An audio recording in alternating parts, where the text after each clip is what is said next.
అందరికీ నమస్కారం. ఈరోజు మన గౌరవ ముఖ్యమంత్రి గారైన జగన్మోహన్ రెడ్డి గారి పరిపాలనలో మన రాష్ట్రం అభివృద్ధి పదంలో ముందుకు దూసుకువెళ్తూ ఉంది. ఈ రోజు తీసుకుంటే రామాయపట్నం పోర్టుకు కూడా శంకుస్థాపన చేయడం జరిగింది. ఒకవైపు అభివృద్ధి, ఇంకోవైపు సంక్షేమం సమపాలలో నడిపిస్తూ జగనన్న పాలనని ముందుకు తీసుకెళ్తూ ఉన్నారు.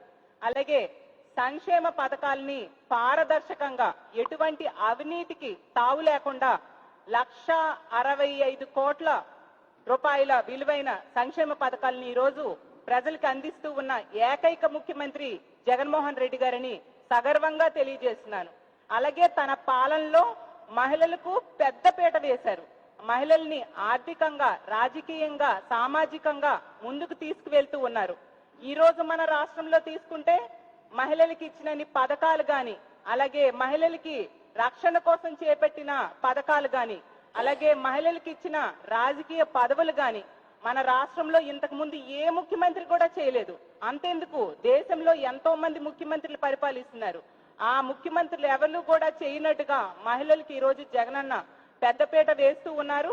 అలాగే పేదవాడైతే చాలు, వాళ్ళకి కులం చూడం, మతం చూడం అని చెప్పి జగన్మోహన్ రెడ్డి గారు ఎన్నికల ముందు ఏ విధంగా అయితే హామీ ఇచ్చారో అదే విధంగా అర్హత ఉన్న ప్రతి ఒక్కరికి కూడా పారదర్శకంగా పథకాలు అందిస్తూ ఉన్నారు. అందువలన జగన్మోహన్ రెడ్డి గారి పరిపాలనకి, అతని ముఖ్యమంత్రిగా అతని గ్రాఫ్ ఈ రోజు చాలా బాగా పెరిగింది. దానికి ఉదాహరణే మొన్న ప్లేనరీ చూసాం. లక్షలాది మంది జనాలు స్వచ్ఛందంగా వచ్చి జగనన్నకు మద్దతు తెలియజేశారు. ఆ ప్లేనరీ చూశాక తెలుగుదేశం పార్టీ వాళ్ళకి నిద్ర పట్టట్లేదు. చంద్రబాబు నాయుడు గారికి అయితే అర్థమైపోయింది, అతని జీవిత కాలంలో ఇంకా ముఖ్యమంత్రి కాడు, జగనన్నే శాశ్వతంగా ఈ రాష్ట్రానికి ముఖ్యమంత్రిగా ఉంటారు. దాంతో అతనికి నిద్ర పట్టట్లేదు, మాట పెగలట్లేదు. అందువలన ఫ్రస్ట్రేషన్ గురైపోతున్నారు చంద్రబాబు నాయుడు గారు గాని, అతని పార్టీ నాయకులు గాని. అందుకోసమని ఇష్టం వచ్చిన అబద్ధాలు మా జగనన్న మీద, మా ప్రభుత్వం మీద మాట్లాడుతూ ఉన్న పరిస్థితి మనం చూసాం. నిన్నే చూసాం తెలుగుదేశం పార్టీ మహిళా అధ్యక్షురాలైన అనిత గారు ఎలాంటి విమర్శలు చేశారో, ఎలాంటి అబద్ధాలు మాట్లాడారో. యాక్చువల్ గా రికార్డ్స్ లో అనిత గారికి ఆ వంగలపూడి అనిత అని పేరు గాని, మన విశాఖపట్నం ప్రజలు ఆమెను ఏమంటారంటే అబద్ధాల అనిత, అబండాల అనిత అంటారు. ఎందుకంటే ఆ మాట్లాడేవన్నీ అబద్ధాలు, అబండాలే. ఎందుకంటే నిన్న ఆవిడ మాట్లాడుతూ ఒక మాట అన్నారు, మా జగన్మోహన్ రెడ్డి గారు ముఖ్యమంత్రి అయ్యాక ప్రపంచానికి కరోనా వచ్చిందట, ఆ జగన్ అన్నది ఐరన్ లెగ్ అట. అసలు అనడానికి ఆమెకి మనసు ఎలా ఒప్పింది?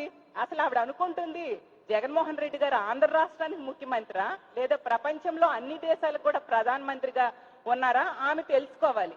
నిజంగా ఇలాంటి వ్యాఖ్యలు అవివేకంతో చేసే ముందు ఒకసారి అద్దం ముందు నిల్చొని తనను తాను ప్రశ్నించుకుంటే బాగుంటుంది. అసలు యాక్చువల్ గా ఐరన్ లెగ్ అంటే మన రాష్ట్రంలో ఎవరిని అడిగినా చెప్తారు చంద్రబాబు నాయుడు గారి పేరు. ఎందుకు గూగుల్లో ఐరన్ లెగ్ ఎవరు అని సెర్చ్ చేస్తే టక్కున చంద్రబాబు నాయుడు గారి పేరు వస్తుంది.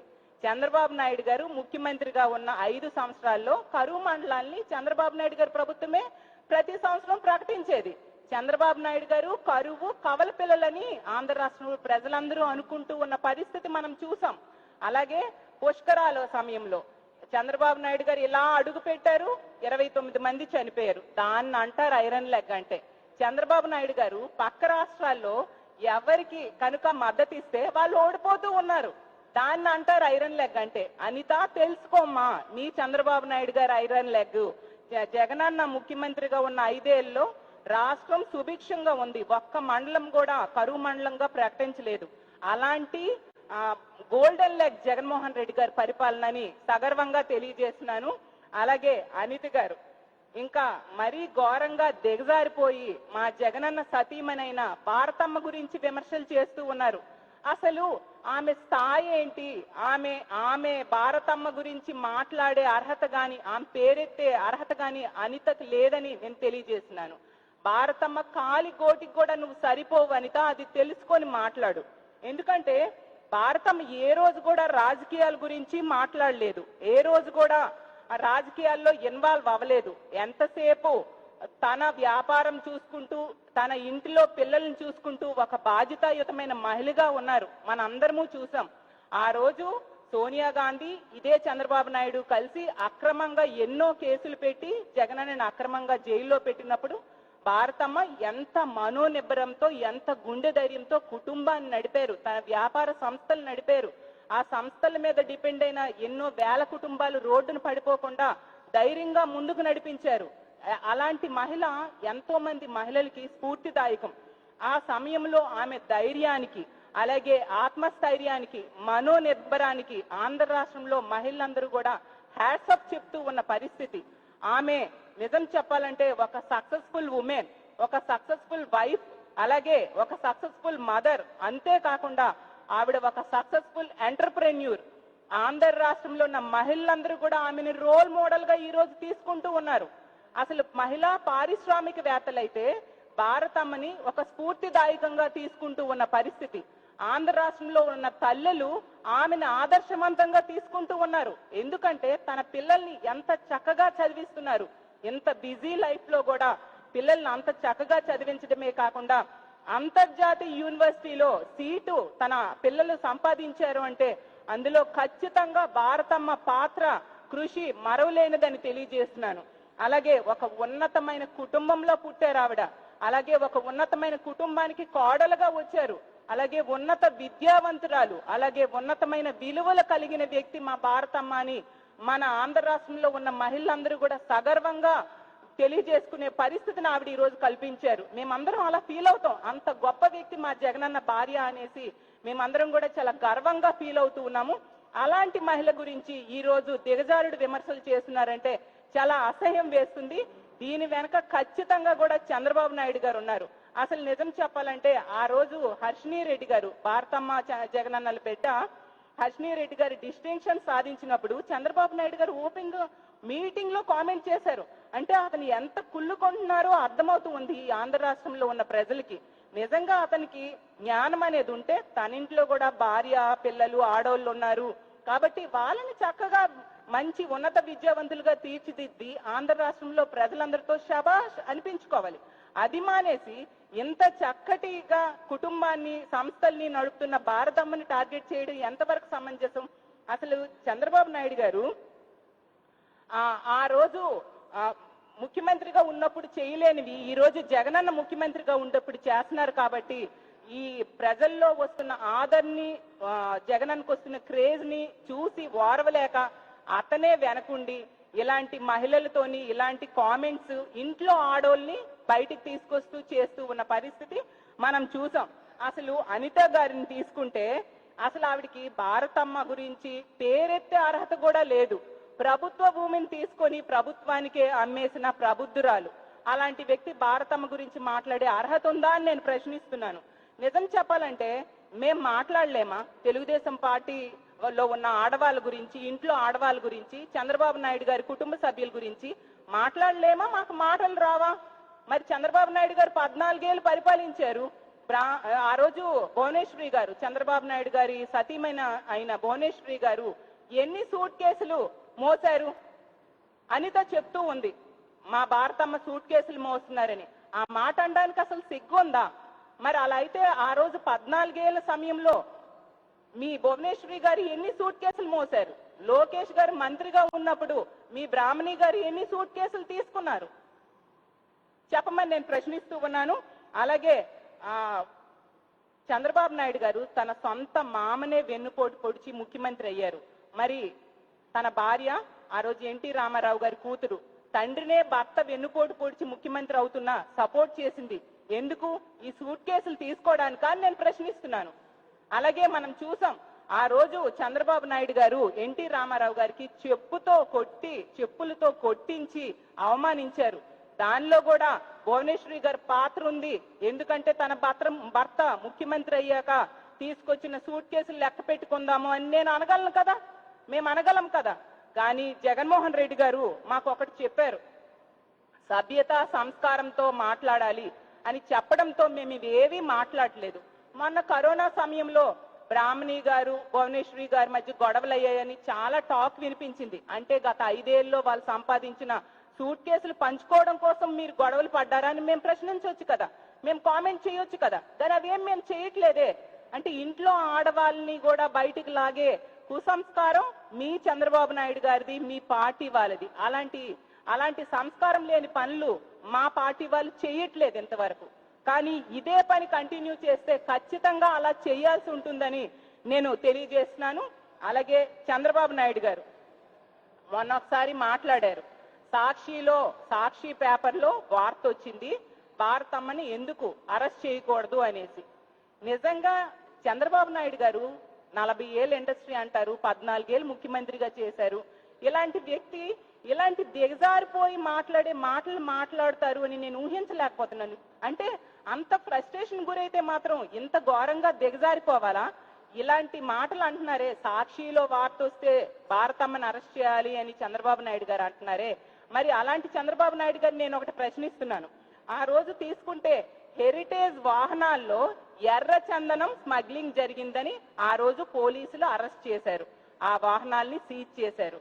అలాంటప్పుడు హెరిటేజ్ నడుపుతున్న భువనేశ్వరి గారిని గాని బ్రాహ్మణి గారిని గాని అరెస్ట్ చేయాలా? మరి ఆ మాట మీరు అనగలరా చంద్రబాబు నాయుడు గారు? నేను ప్రశ్నిస్తున్నాను. అర్థమైందా మీకు? ఆ రోజు హెరిటేజ్ వాహనాల్లో ఎర్ర చందనం స్మగ్లింగ్ జరుగుతుంది అని చెప్పి ఆ రోజు పట్టుకోవడం జరిగింది. అంటే దానిని నడుపుతున్న బ్రాహ్మణి గారిని గాని భువనేశ్వరి గారిని గాని అరెస్ట్ చేయాలని చంద్రబాబు నాయుడు గారు చెప్పగలరా అని నేను మిమ్మల్ని ప్రశ్నిస్తూ ఉన్నాను. కాబట్టి ఇలాంటి భారతమ్మని సాక్షి పేపర్ని కలిపి ఇలాంటి మాటలు మాట్లాడడం మానుకోవాల్సిందిగా మీకు హితవు పలుకుతున్నాను. అలాగే ఈ అనిత గారు గాని చంద్రబాబు నాయుడు గారు గాని సాక్షిలో తప్పుడు వార్తలు రాస్తున్నారు అని చెప్తున్నారు కదా. మరి నిజంగా తప్పుడు వార్తలు రాస్తే గత 5 సంవత్సరాల్లో చంద్రబాబు నాయుడు గారే ముఖ్యమంత్రిగా ఉన్నారు, మనందరికీ తెలుసు. సాక్షి మీద ఎన్నో తప్పుడు కేసులు పెట్టారు, ఏ ఒక్కటి కూడా నిరూపించలేకపోయారే. నిజంగా అది తప్పుడు వార్తలు అయితే మీరు నిరూపించాలి కదా. దీన్ని బట్టి అర్థమవుతుంది ఏది నిజం ఏది అబద్ధము అనేది. చంద్రబాబు నాయుడు గారు ఎంతగా దిగజారిపోయి వ్యవహరిస్తున్నారో దీన్ని బట్టి మనకు అర్థమవుతూ ఉంది. అలాగే నిన్న అనిత గారు అంటూ ఉన్నారు, జగన్మోహన్ రెడ్డి గారి పాలనలో పంచాయతీలు దయనీయంగా ఉన్నాయి, అలాగే చంద్రబాబు నాయుడు గారి పాలనలో పంచాయతీ ప్రెసిడెంట్లకు స్వర్ణయుగం అని. నిజంగా అనితమ్మ మీకు ఒకటి అడుగుతున్నాను, నిజంగా చంద్రబాబు నాయుడు గారి పాలనలో స్వర్ణయుగం పంచాయతీలకు ఉంటే ఈ జన్మభూమి కమిటీలు ఎందుకమ్మా మీ చంద్రబాబు నాయుడు గారు తెచ్చారు? మరి ఈ జన్మభూమి కమిటీలు ఆ రోజు జలగల్లా ప్రజలను పీడించుకున్నాయే. పూర్తిగా ఏ పథకం కావాలన్నా అవినీతి, పెట్టిన పథకాలే తక్కువ. వాటిలో ఎవరికి ప్రజలకి ఏ పథకం కావాలన్నా జన్మభూమి కమిటీల తాలూకా చేతులు తడపాల్సిన పరిస్థితి. అంటే అలాంటి ఘోరమైన జన్మభూమి కమిటీల వల్ల పంచాయతీలు ఆ రోజుల్లో నిర్వీర్యమైపోయి, అలాంటి మీరా మా జగనన్న పాలనలో పంచాయతీల గురించి మాట్లాడడం నిజంగా చాలా హాస్యాస్పదంగా ఉందని తెలియజేస్తున్నాను. అలాగే జగనన్న పాలనలో 1,00,000 కోట్లు అప్పులు తెస్తున్నారు, వాటన్నిటిని దోచేస్తున్నారని ఇంకో విమర్శ చేశారు. అసలు నిజం చెప్పాలంటే జగనన్న పాలనలో ఏ అప్పు అయినా కూడా దాన్ని పారదర్శకంగా ప్రజలకు అందిస్తూ ఉన్నారు, ప్రజల అకౌంట్ లో వేస్తూ ఉన్నారు. అన్నింటికి ప్రతి రూపాయికి కూడా ఈ రోజు లెక్క ఉంది. కానీ మీ చంద్రబాబు నాయుడు పాలనలో 1,00,000 కోట్లు ఎవరి జోబుల్లోకి వెళ్ళాయో ఎవరికీ తెలియదు. నిన్నే చూసాం, కేంద్ర మంత్రి గారు రాజ్యసభలో చెప్పడం జరిగింది, 1,11,000 కోట్లు 2014 నుంచి 19 మధ్య లెక్క చెప్పలేదు చంద్రబాబు నాయుడు గారు ప్రభుత్వము అని చెప్పి. పోనీ ఇదేదో మేమాడించిన కుట్ర మా కుట్ర అనొచ్చు, కానీ ఈ ప్రశ్న అడిగింది మీ ఎంపీ గారైన కనకబేడల రవీంద్ర బాబు గారిని. మీకు తెలుసు కదా. అంటే ఈ 1,11,000 కోట్లకి లెక్క జమ లేదని కేంద్రమే చెప్తూ ఉంది. ముందు ఆ 1,11,000 కోట్లకి లెక్క చెప్పి అప్పుడు మాట్లాడు అనిత అని నేను తెలియజేస్తున్నాను. ఇలా అన్ని రకాలుగా రాష్ట్రాన్ని నాశనం చేశారు చంద్రబాబు నాయుడు గారు తన పాలనలో. అందువల్ల ప్రజలు 2019 ఎన్నికల్లో బుద్ధి చెప్పి ఇంట్లో కూర్చోబెట్టారు. దాన్ని తట్టుకోలేక ఇలాంటి అవాకులు చవాకులు తేలుతూ ఉన్న పరిస్థితి. మా జగనన్న పాలనలో 1000 తప్పులు అయిపోయాయి, ప్రజలు బుద్ధి చెప్తారు అంటున్నారు. అమ్మా అనిత, మీ చంద్రబాబు నాయుడు గారి పాలనలో తన జీవిత కాలానికి సరిపోయిన 1,00,000 తప్పులు చేసేశాడు.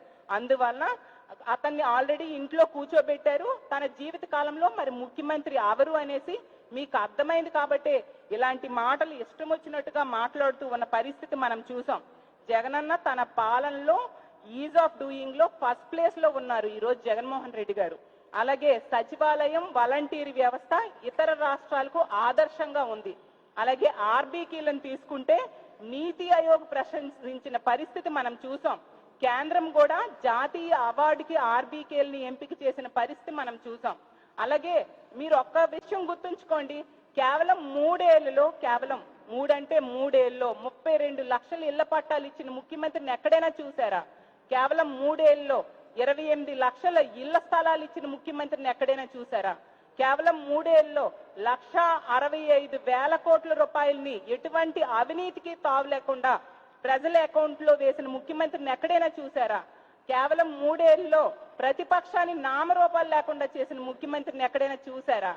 అసలు కేవలం 3 ఏళ్లలో ప్రధానమంత్రి నుంచి ఇతర రాష్ట్రాల ముఖ్యమంత్రులతో సహా ప్రతి ఒక్కరూ అభినందిస్తున్న ముఖ్యమంత్రిని ఎక్కడైనా చూసారా? అది వన్ అండ్ ఓన్లీ మా జగన్మోహన్ రెడ్డి గారిని మేమందరం చాలా గర్వంగా చెప్పుకుంటూ ఉన్నాం. ఇలాంటి గొప్ప ముఖ్యమంత్రి పాలనని చేతనైతే పొగడండి, అంతే తప్ప ఇలాంటి పనికి మాలిన విమర్శలు చేయొద్దని తెలుసుకోవాల్సిందిగా కోరుతున్నాను. అలాగే అంతి గారికి చివరిగా నేను ఒక సలహా ఇవ్వబోతున్నాను. చంద్రబాబు నాయుడు గారు ఎప్పుడు మహిళల్ని, కలుపు మొక్కల్ని తీసివేసేట్టుగా పీకి పారేయడం అలవాటు. తెలుగుదేశం పార్టీలో మహిళలకి గౌరవం లేదు, వాళ్ళని ఉపయోగించుకోవడం పార్టీకి, తర్వాత కలుపు మొక్కను తీసేసినట్టుగా పీకి పారేయడం చూస్తుంటే మొన్ననే ఆ దివ్యవాణి గారికి ఏ విధంగా జరిగిందో మనం చూసాం. మీ దగ్గర తిట్లు పురాణాలన్నీ అయిపోయి అనుకోండి, మిమ్మల్ని కూడా ఆ విధంగానే మిగతా మహిళల్లాగానే కలుపు మొక్కను వేరేసినట్టుగా వేరేసే పరిస్థితి రానున్న రోజుల్లో రాబోతుంది. అలాగే మీరు ఇలాంటి అవాకులు చవాకులు అర్థం లేని విమర్శలు కనుక చేస్తే మహిళలందరూ, ఆంధ్ర రాష్ట్రంలోని మహిళలందరూ మిమ్మల్ని చీకొడతారు. చంద్రబాబు నాయుడు గారు ఎలాగో కూడా మీ పని అయిపోయిందని మిమ్మల్ని పీకి పారేస్తారు. కాబట్టి మీరు సంస్కారవంతంగా మాట్లాడవలసిందిగా కోరుతున్నాను. చివరిగా అంతి గారికి ఒకటి చెప్తున్నాను, ప్రభుత్వ విధానాల మీద, అలాగే నిర్ణయాల మీద, జగనన్న తీసుకున్న నిర్ణయాల మీద మీరు విమర్శలు చేయండి, వాటన్నిటికీ మా దగ్గర సమాధానం ఉంది, ఖచ్చితంగా మీకు మేము సమాధానం చెప్తాం. కానీ ఇలా మీరు సభ్యత, సంస్కారం మర్చిపోతే మాత్రం ఖచ్చితంగా దానికి గట్టిగా సమాధానం చెప్పాల్సిన పరిస్థితి తీసుకొస్తున్నారు. మేము గట్టిగా మీకు సమాధానం చెప్తామని తెలియజేస్తున్నాను. ఇక ముందు మళ్ళీ ఇంట్లో ఆడవాళ్ళని, ముఖ్యంగా మా భారతమ్మ గారి గురించి, సభ్యత సంస్కారం కూడా మరిచిపోయి మీరు మాట్లాడితే మా ప్రతిస్పందన చాలా తీవ్రంగా ఉంటుంది. మీ భువనేశ్వరి గారు అలాగే బ్రాహ్మణి గారుల గురించి కూడా మేము కూడా ఖచ్చితంగా రానున్న రోజుల్లో మాట్లాడాల్సి వస్తుందని మీకు హెచ్చరిస్తూ ఉన్నాను. కాబట్టి మీరందరూ కూడా సభ్యతతో వ్యవహరించాల్సిందిగా కోరుకుంటూ సెలవు తీసుకుంటున్నాను. జై హింద్.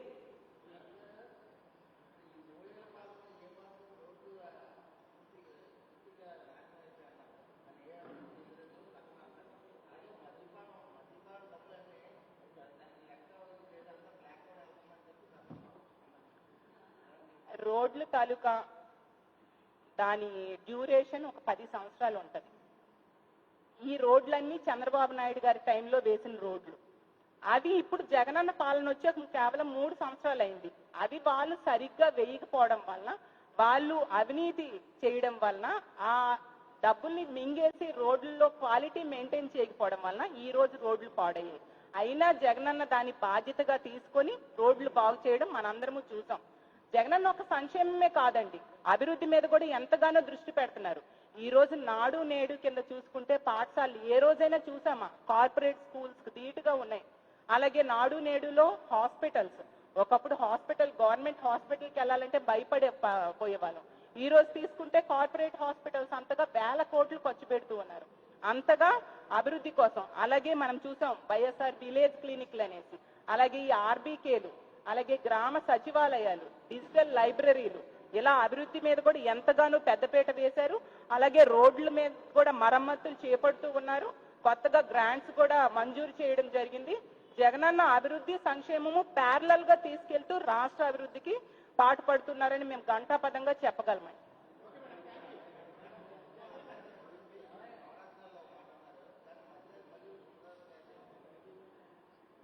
జగనన్న విడతల వారీగా మద్యపాన నిషేధం చేస్తానన్నారు. ఇంకా టైం ఉంది కదా, ఖచ్చితంగా ఇప్పటికే చాలా షాప్స్ క్లోజ్ చేయడం జరిగింది.